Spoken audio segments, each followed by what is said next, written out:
கனேடிய அரசாங்கம் கியூபெக் நகரத்தில் முதல் டொரண்டோ வரையிலான பகுதியில் அதிவேக ரயில் திட்டத்தை அறிவித்திருக்கின்றது. இந்த திட்டத்திற்கு ஆல்டோ என்று பெயரிடப்பட்டிருக்கின்றது. புதிய இந்த ரயில் சேவையானது மணிக்கு 300 கிலோமீட்டர் வேகத்தில் பயணித்து மொன்ட்ரியல் முதல் டொரண்டோ வரை சேவையை வழங்கியிருக்கின்றது.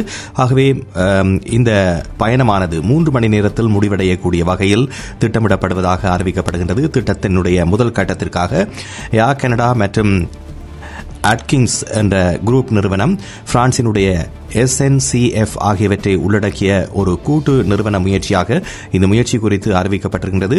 கனேடிய அரசாங்கம் இதற்காக $3.9 பில்லியன் ஒதுக்கும் என்றும் அறிவிக்கப்பட்டிருக்கின்றது. இந்த திட்டம் கிட்டத்தட்ட 51,000 வேலைவாய்ப்புகளை உருவாக்கக்கூடியதாக இருக்கும் என்று தெரிவிக்கப்படுகின்றது.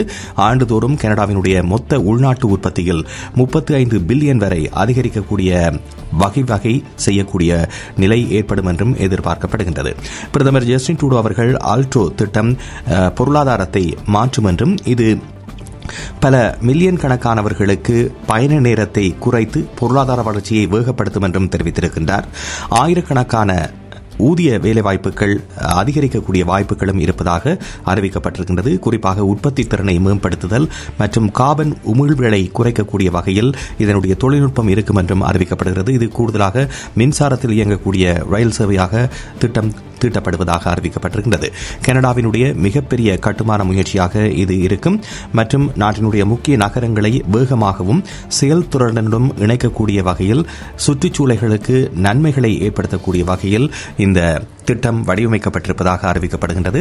அரசாங்கம் இதற்கு ஒப்புதலை அளித்திருக்கின்றது. இருந்த போதிலும் வருகின்ற தேர்தல் என்பது இதில் செல்வாக்கு செலுத்தக்கூடிய ஒன்றாக இருக்கும் என்றும் அறிவிக்கப்பட்டிருக்கின்றது. புதிதாக அமைக்கப்பட இருக்கின்ற அரசாங்கம் எவ்வாறான முடிவுகளை தொடர்ந்து இது தொடர்பாக எடுக்கப் போகின்றது என்ற கேள்வியும் பலர் மத்தியில் இருக்கிறது. டிவிஐ யூடியூப் சேனலில் இணைந்திருக்கும் நேர்கள் அனைவருக்கும் எமது நன்றி. எமது காணொலி தொகுப்புகளை தொடர்ந்து நீங்கள் பார்வையிடுவதற்கு கீழிருக்கின்ற பெல் பட்டனை அழுத்துவதனூடாக நோட்டிபிகேஷனில் பல காணொலி தொகுப்புகள் உடனுக்குடன் உங்களை வந்து சேரும். அருகில் இருக்கின்ற முக்கிய காணொலி தொகுப்புகளையும் பார்வையிட தவறாதீர்கள்.